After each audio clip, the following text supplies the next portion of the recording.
Okay, we are playing Swap Motion, and I'm joined by SteveReen. Thank you so much for coming on the stream. Yeah. Um, I assume this is a solo project? Yeah, I made it by myself. Yep. All right. And can you talk a little bit about your background in game development?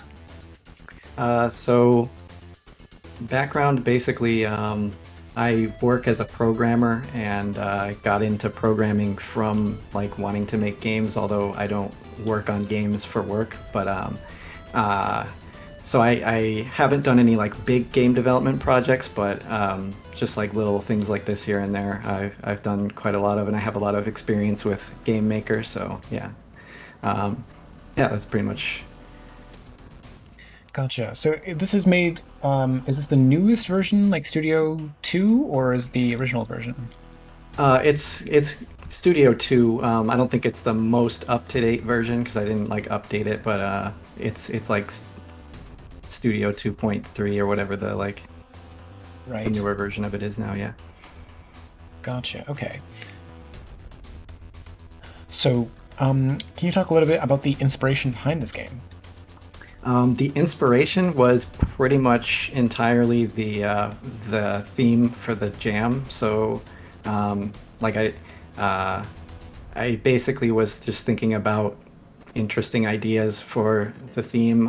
One thing that so this is the second time I've done the GMTK jam, and in general, the way that I approach the themes is that I want to make something that is like not just like an aesthetic take on the theme, but like something that actually is mechanically interesting of a take on the theme. So I was basically just thinking about what ways can I like introduce a mechanic of role reversal, and obviously I think you mentioned Baba Is You. I don't think I was consciously influenced by that. Like I wasn't like I'm gonna make a game like Baba Is You, but once I got the idea, I was like, oh, this is kind of like Baba Is You. So that might have subconsciously been an influence as well. Oh no. Um, yeah, it's interesting because it's a game that is sort of like puzzle in nature, and yet you really have to like react quickly for some of these puzzles. Yeah, I've heard some people have mentioned that, and there's been kind of mixed reactions to it. Um, my sort of line of thinking is that I think for most puzzle games, it makes sense to not really rely on that because the problem you run into is you solve the puzzle in your mind, and then if you can't execute it, well, it's basically one of two things. You either can't Hmm. execute it, and then it's just frustrating because you can't get past the level, even though you've effectively solved the puzzle, or you run into a different problem where you're not sure if what you're thinking of will work, and it Hmm. might be the solution, but you can't execute it well enough to really test it, and then you're just kind of banging your head against the wall. So I'm aware of those kinds of problems, but for this game in particular, I wanted to have at least some things that rely on that, mainly um, because it seems to me like since the mechanic is based around motion in particular, it seems Hmm. like it would be a missed opportunity to me to not have at least some things that rely on timing of moving parts. So that's kind of where I'm coming from with that. Yeah, this level in particular has really got me stumped because it feels So like, there's a few ways you can do this one. huh. The sort of like intended or designed solution is to basically just right away swap to the red guy and move right. You move faster than like an automatic like enemy motion works. So if you swap to the red guy right away and then just move right, you can collect it, and then right after you collect it, swap back to the green guy, and then and then and then you'll have the jump power up. But the other thing you can do, yeah, so you could have swapped back even if you were falling off. But Okay. the other thing you can do that's maybe a little easier is if you swap to the arrow right away, you can just press left, and that will make it face left, and then swap back to yeah. But you wanna Oops. swap back to the red guy before. Nothing You to basically want swap. to swap to the red guy before the arrow disappears, because if the object you're controlling disappears, then you can't swap again. So Okay, so I think there's a few mechanics, like that mechanic I didn't necessarily understand. Like, I understand the situation where there's nothing to swap to, but I didn't realize that when the arrow is collected, that kind of deletes the instance that has the ability to swap. yeah, yeah, and I think that that's one of the things. There's a lot of things like that, that as far as like presentation goes, that I just don't think is communicated that well. That would have been if I had more time to make graphics and stuff. But yeah, And I think the other thing that's throwing me off here is the fact that the text that says like ready appears, and then I'm like, yes, I'm ready, and then that disappears after like a second. I'm not sure. And yeah. I by the wonder if time I'm actually allowed to input on the game, I'm yeah, I not think ready. maybe having it stay until you like press a button to start the level might have been better. Yeah. That would make sense because then you can immediately swap Yeah, into you can something kind of and like plan what you were oh, gonna do for however long. Yeah, there we go. And then so immediately get that was myself pretty killed. much the idea, but you would just want to jump over the enemy or on top of it. Right. Yeah, and that's the other thing I didn't understand that you could do is that you could like transfer your property of jump ability to the other character. Yeah, which um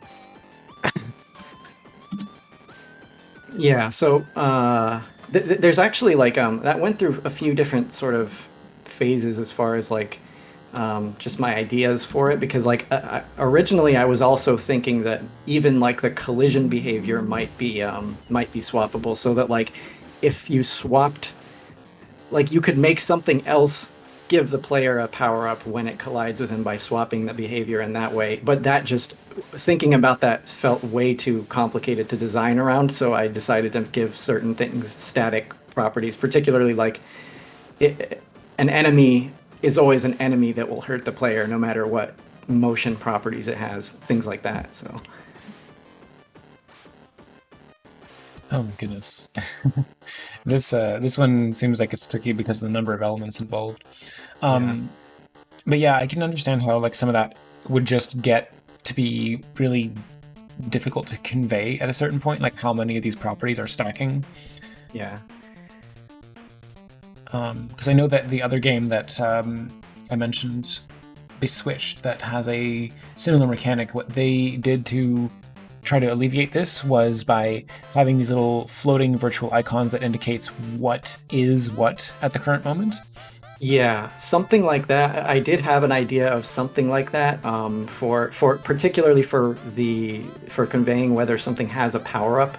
The thing that I went with, just because it was like a quick kind of like solution, was just to use a different frame for the sprite, but that's not a super satisfying solution. So I wanted to have some kind of graphic that indicates that some object has like a power up.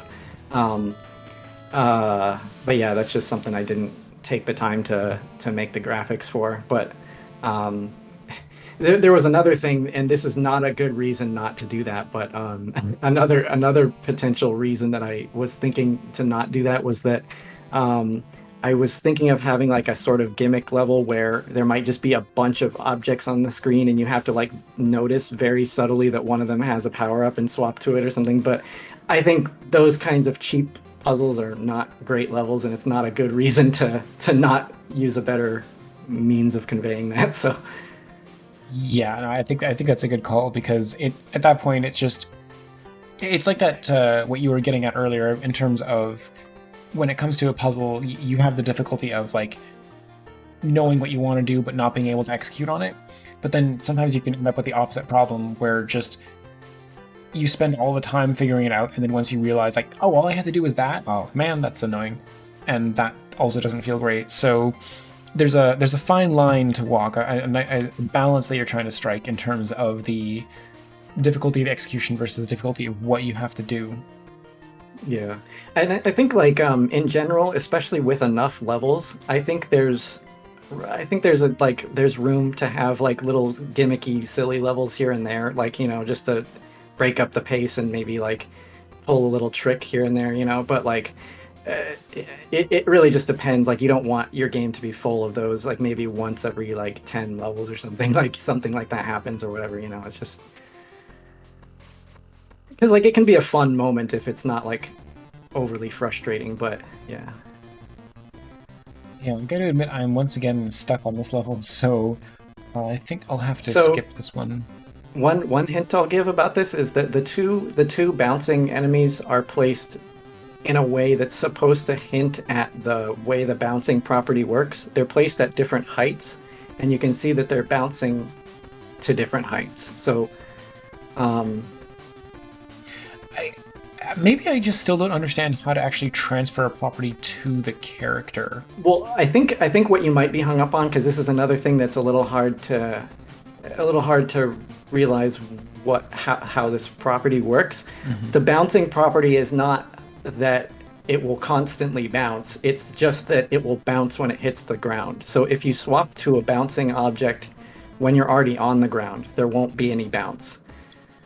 So if you were Oh, to swap to okay. that right now, you would not bounce because you're already. But yeah, if you swap to it here, Okay, okay. Yeah. So that is the key thing that I was not understanding about how this level works. Because and the, because the first time now you see that bouncing enemy, it's also moving. So it's introduced in a way to where it will kind of force you off the cliff and you'll start bouncing. But this level makes you have to kind of make that little logical jump. right. So you have to swap something in midair, swap to back to the player, and then swap something that moves you. No. Okay. Well, I'll You can keep tinkering also with that. like adjust yourself while you're bouncing by like if you just after you swap to the bounce like right when you bounce swap back to the green guy and then like move over and then before you hit the ground swap back to the bouncing character and then like um, you'll be able to adjust where you are by doing that. So, I'll have to like I think I know what you mean in terms of like okay I can sort of nudge the character forward, but is there a reason that you made the bounce property only take effect when the character is in midair, or is that just kind of a consequence of how it was programmed? It's mostly the latter. So I the property is just that it bounces when it hits the ground, and that's like how I programmed it. But I also made the level design take advantage of that as a result of kind of how it works. So, um, because it wouldn't make much sense. Like I couldn't make a level like this if you immediately started bouncing, because there would have to be a defined height, and that would just further. It would make the mechanic more confusing if I did that. If I had like an initial bounce height, but also it bounces higher if you drop from a high height or something. I just feel like that would be more information than is necessary. Yeah, because I'm trying to think of like the way that intuitively I would want it to go in my head is that you have to swap with one of the bouncy guys to gain its bounciness, and then from there you're still able to swap back to yourself and walk off. But like you retain the bounciness of the But well, character. the problem with But that, and this is the difference with the level that the bouncing enemy is introduced, is that when you swap with the bouncing enemy, you no longer have control of the green character. So yeah, so that's the reason you can't do that. But yeah, and that's one of the main sort of things that I think is different between this game and like what Beswitched did, where it's like player control is one of the properties that gets swapped in this game. So yeah, and that's basically the right idea. It just takes some positioning and timing. Also, yeah. as a side note, you can skip levels with enter if you just like don't want to spend too much time on a level or whatever. Yeah, I did see that, and I think that for having figured out essentially what I'm supposed to do and just not be able to execute on it, I think that is why I will skip that one. But oh no, now it's Yeah, just the this one same is the level but same harder. level. Another element introduced. So Okay, so I think what I was getting mixed up about is the fact that there are entities that you trade properties with, and then there are power-ups which, once collected, are sort of bestowed upon whichever entity you are actively in control of. Is that right? So the power up is basically whatever collects it will gain the power up's property. So like if an enemy grabbed the like up arrow, then the enemy would jump when you press the W key. But then if that happens when you're in control of like the green character, Mhm. then you control the green character, but the enemy jumps when you press W. So Oh my goodness. Okay.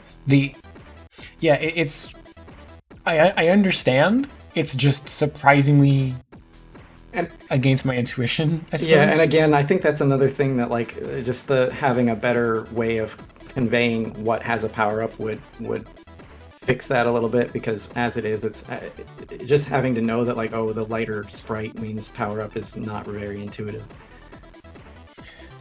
Yeah, I mean it's something that could be theoretically solved with more art, but oh my goodness. Okay.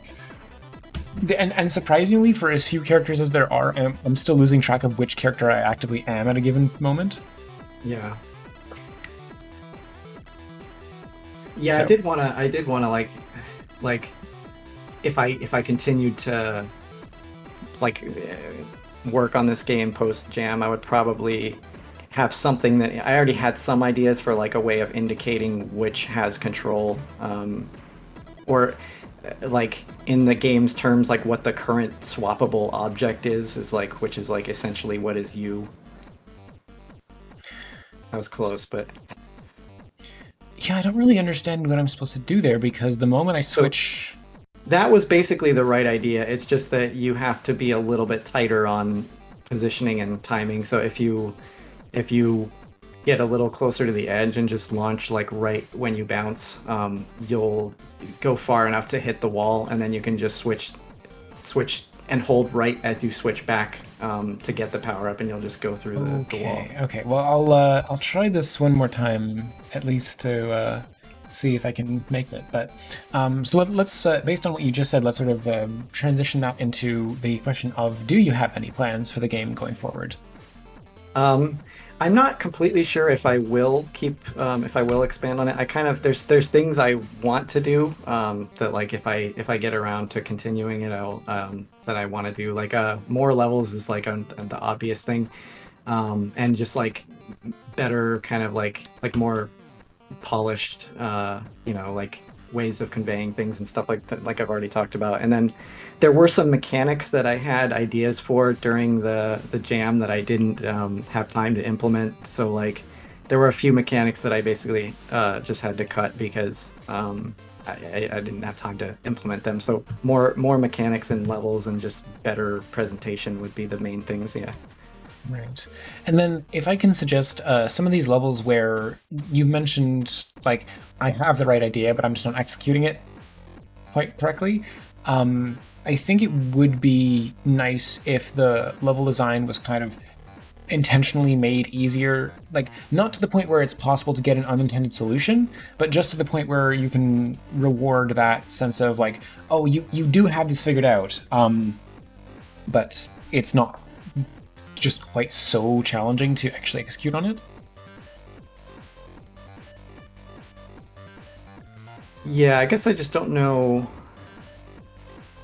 I don't know what ways, um, exactly I would reward like kind of figuring out the right idea but not completely beating the level. Like that seems like a hard, thing to like figure out, but there might be certain things that I could do. Yeah.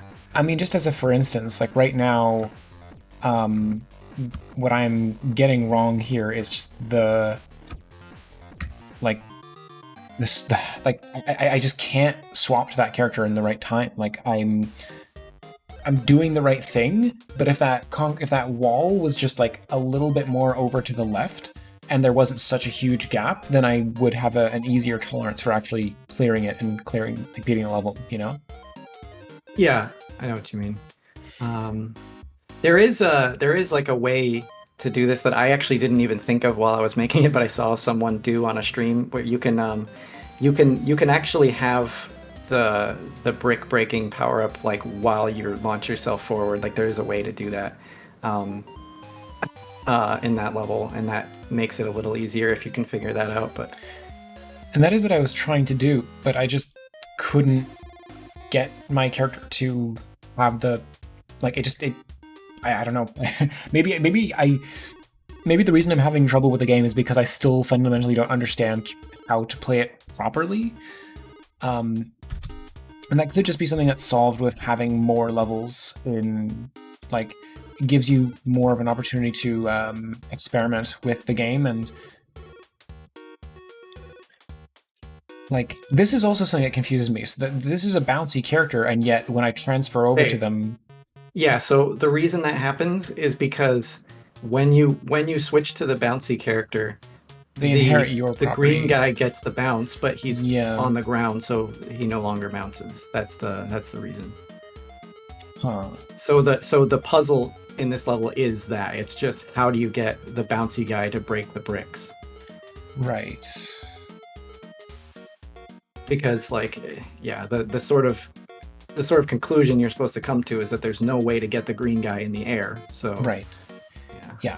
No, I did understand. Like, eventually, I got it, but again, it just that's why I'm saying, like, I think I just don't understand how to play the game, or I'm only just coming to an understanding of how to play the game because, like, by this point, I've encountered the bouncy guys enough times that it feels like I should have just known that was going to be the case. Yeah, I think and maybe this is just something about like that a game that a level that requires this amount of sort of like mental engagement like maybe is not the best for like a quick game jam or something just because like I like in puzzle games where you're encouraged to kind of like think for a while about something and like really come to like a sort of like a eureka moment about how something works or something like that. Like that's like those kinds of puzzles I really like. So I think that is kind of reflected in the way stuff works in this game. But like um, obviously it's like it might take a while to like think through some of those things. So Yeah, and I don't want to take away from that. And I'm just saying that if you're adding more levels to the game that help build up the player's intuitive understanding of how things work just a bit more, 'cause I just feel like I still don't understand the whole picture. So it's not even a matter of wanting to diminish that quality. It's just a matter of like building more steps along the ladder that help make that intuitive sort of things like snapping into place a little more clear when you um, make sure that like before a player moves on from one, even just some of the basic mechanics of the game at this point, that they still have a proper understanding of how it all works. Like, um, I think this would be kind of a this would help me sort of calibrate your how much what kind of puzzle games you like. But have you played Snakebird? I've not played that. I think I've seen it, but I haven't played it. Right. Okay. Yeah. So it is Snakebird is one of those games that is famously like difficult and forces you to understand um, some some simple concepts from the very beginning of the game, like a couple tutorial levels in a row, and then really forces you to make some like massive intuitive leaps about how something works. And um, I think it's not very successful in that. I think that the game would actually be more fun if it did a better job of actually teaching you how to play. But I think for some people, making those logical leaps is the fun. So it's really tough to say like exactly what audience a given puzzle game is being made for. Like Yeah. because I'm speaking from a perspective of really enjoying puzzle games where the intuition just kind of all clicks for you in a moment, and it's something that like I consider it a success if, as a designer, 100% of players encounter a moment and then immediately realize this is what I need to do. And without giving any particular spoilers, I mean, have you played Portal 2? Yeah. Okay, so I think that there's a moment in that game where that happens, and it's very famous for it. And I don't Yeah, want to give it away in I case think anyone I know what hasn't you're played. talking about. If it's the big moment in the game, I think I know what Yes, you're. Yeah, yeah. yes. So the thing about that is that I think that kind of thing is cool from a sort of like it's really great from a sort of like general game design perspective because the whole game is leading up to that and like make you realize it because of everything else in the game. But like, um, but it's not like that's not really a puzzle moment so much as a oh like this is I don't know it's more like a I don't even know how to describe it really but it's not something to me that is like I wouldn't call it a puzzle so yeah I don't know The moment in Portal, you mean? yeah That because it's kind of the it's only thing there is to do at that moment it and is it's true. It's like true, but clicks in your it's mind in an instant but like yes, and yeah I think that like there is. I think it's a component of a puzzle. I agree. I know exactly what you mean by like it itself is not a puzzle, but I think that it's. I think it symbolizes to me what is the best like step zero of solving a puzzle is having that intuitive like flick into place moment. Um, just because like when you realize like oh that's how this works and then you go about actually executing on it and just like putting together the pieces now in the moment in Portal there are no pieces to put together as you say that's just there's only the intuitive click and then it just you just do it as you because there's only one thing that you reasonably can do etc etc um has anyone in chat not played Portal because I can keep talking in circles around this moment but if yeah I I wouldn't want to spoil it for anyone who exactly hasn't played it but yeah. I think the other thing that's really throwing me off in this level is that this other character yeah moves backwards relative to me. So again, I think I understand what I'm supposed to do, but my brain is just fighting me on actually doing it because Um, so there are actually a lot of different ways you can beat this level.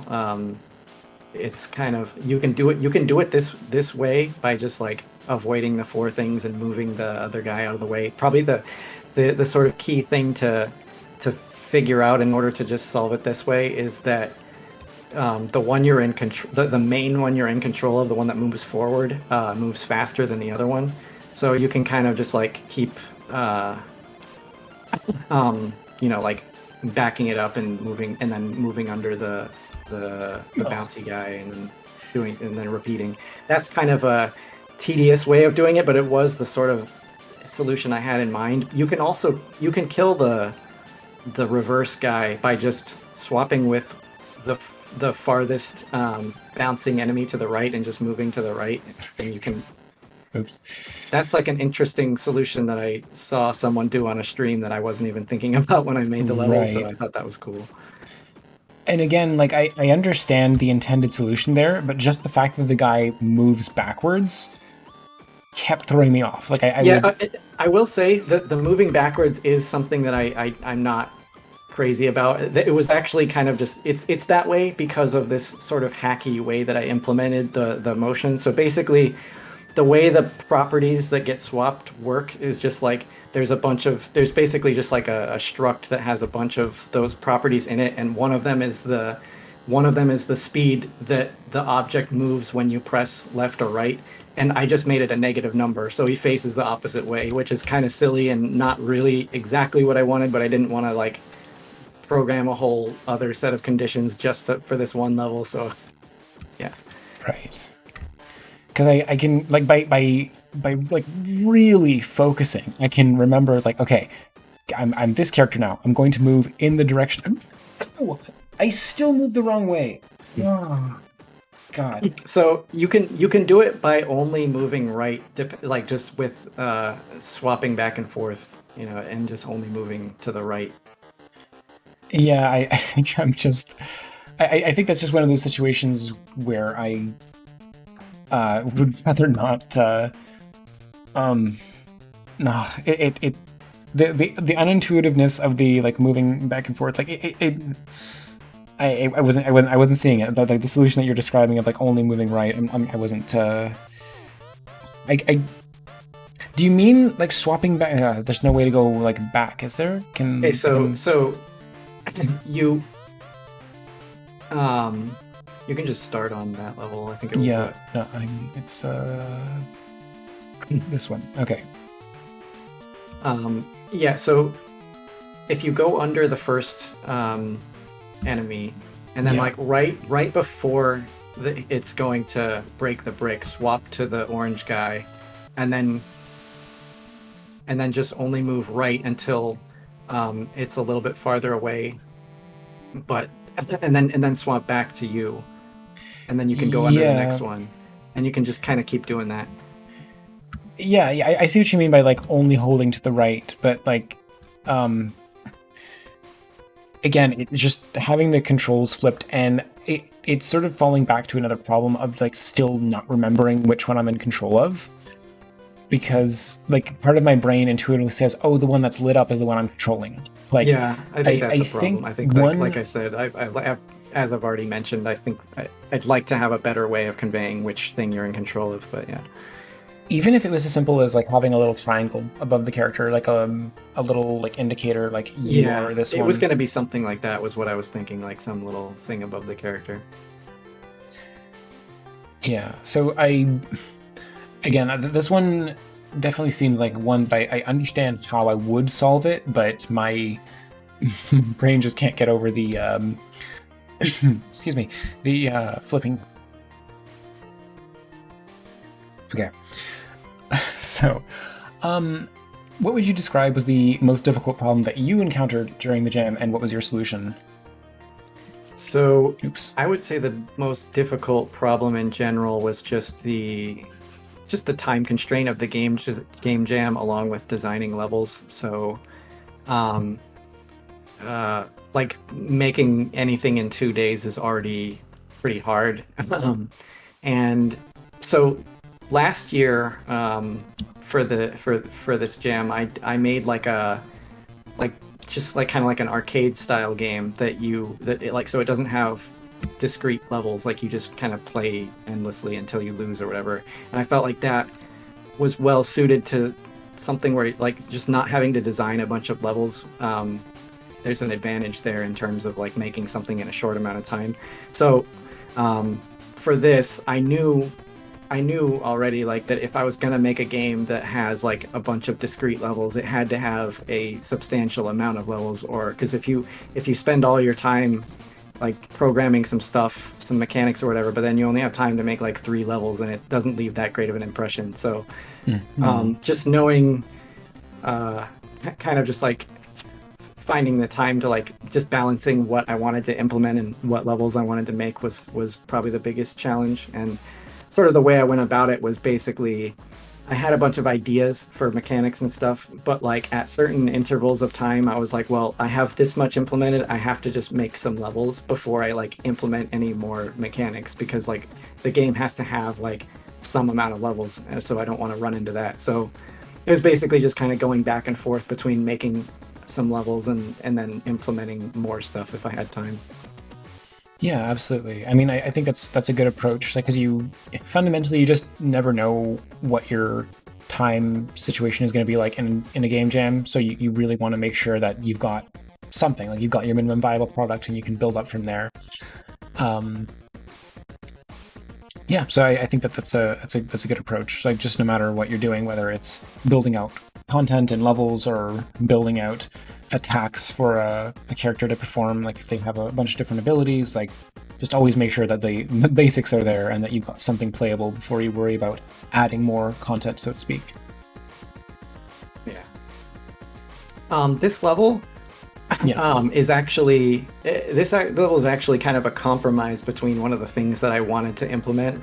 So there was a mechanic I wanted to implement that I didn't get to, and this level was going to take advantage of it, but I had to kind of make it differently, and it didn't come together as well as I would have liked. But sort of I'll point out that the thing you're supposed to notice in this level, it's kind of a devious little trick, um, Oh, I yeah, got it. that Just as you were about to say something, I was like, wait a second. Yeah, so What gives?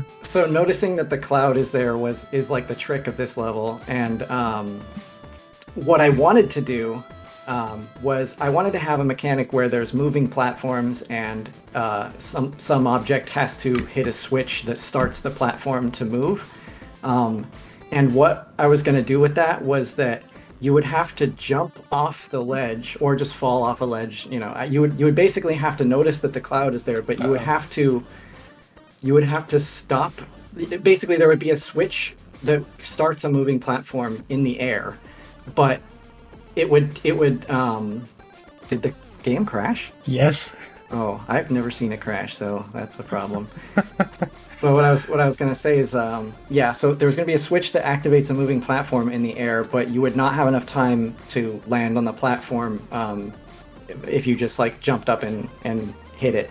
So you were gonna have to notice that the cloud is there, and then you swap to the cloud in the air after you hit the switch, so that you're suspended in the air, and then you can wait for the platform to get to you. So that was the original idea behind that level.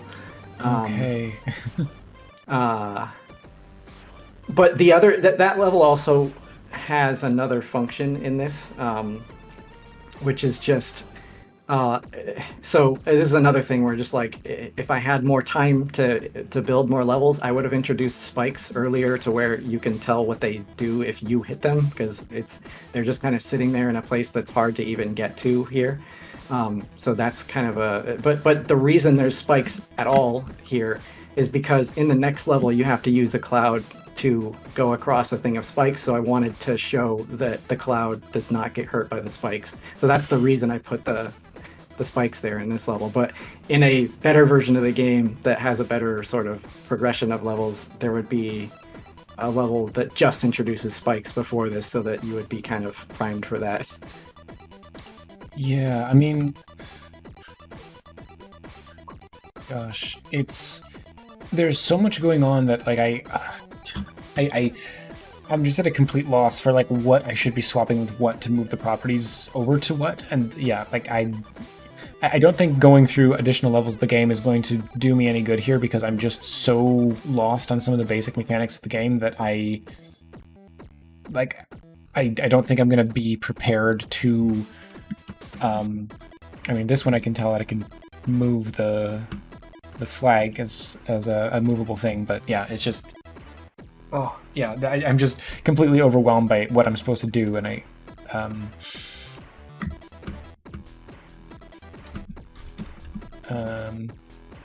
yikes. Okay, well, I hope people will check this game out for themselves and have a better grasp of the mechanics than I do, because I think it's conceptually very interesting, and I wish I understood it better. I wish I knew how to play this game better than what I ended up with experiencing here. But a large part of that is just being distracted and also trying to, conduct an interview while playing the game. I was about to say that. I was going to say, yeah, like playing it on a stream and trying to have a conversation at the same time takes a lot of your mental focus away from actually observing what the game is doing, and that can be hard, especially with a puzzle game. I don't think I would ever stream a puzzle game for that reason. Yeah, I mean, that way no one has to watch you get stuck on something for hours at a time. Can I tell? So this is not a spoiler for Portal 2, but the one place in Portal 2 that I got stuck for longer than anything else in the game is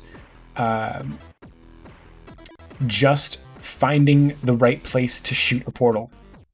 There's a part sort of like, I'm gonna say like 1/3 of the way into the game, where you I'm just gonna say you end up in Old Aperture, and you there's just a door, and you can't go through the door. The door is locked, and I'm just like wandering all throughout this like underground place. Like, where do I go? What's going on? What am I do? Like, a portal gun does not equip me to like get to the other side of this door. And the thing I was supposed to realize is that there was a tiny portable surface way in the distance in the back that I could, if I was standing far enough away, that I could see over this wall and shoot up to there. And it's like, I don't feel bad for not solving that, but I also wouldn't have wanted to watch. I wouldn't have wanted to have anybody see me struggling through that Yeah. because it felt so annoying. That's like I'm stuck in this game that is about puzzles in a part that is not even a puzzle. It's just I didn't notice this tiny thing in the distance.